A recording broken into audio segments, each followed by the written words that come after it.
Hey guys, welcome back to another video. My name is CFI Munden, and I'm really excited to finally be able to show you guys what I've been working on.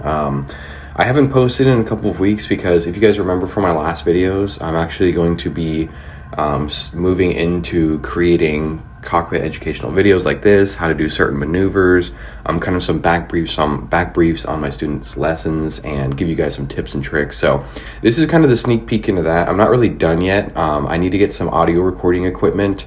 I'm doing a voiceover right now, which is fine, that'll do, but I want to get some like in the cockpit, audio going.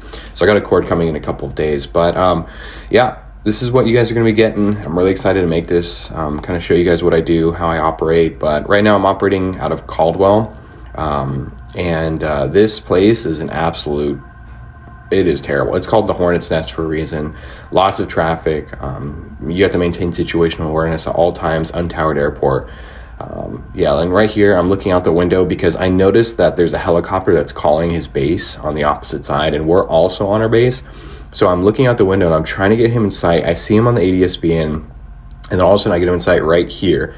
And I push my student's yoke to the left. And this is one of the few times that I'll actually like manipulate the flight controls, because if you look in the center right there, we got a warning that there's traffic off our nose. So just to be safe, I started turning early onto that final, because if he overshoots his base to final and my student overshoots his base to final, there's going to be a collision, so I'm not willing to risk that. So I just put that in there. But at this point I'm looking at his final approach. This student has his legs are okay. His landings, the only thing that he needs to work on is he's flaring way too early. And if you guys have experienced it before, flaring way too early means loss of lift above the ground, which means a really hard landing. Okay, so he's coming in right at the numbers. This looks like a decent approach. And right here, you should keep that nose down, So right here is a good flare, and he gets that back and he holds it, but he balloons just a little bit. And then he's able to bleed off the energy and come down. So that was actually a pretty good landing right here. And I was really happy with this. What I'm trying to get out of his system right now is that early flare. Some people either flare too early, some people either flare too late. There's really like no middle ground, I've noticed. So this is just a guy who just flares too early.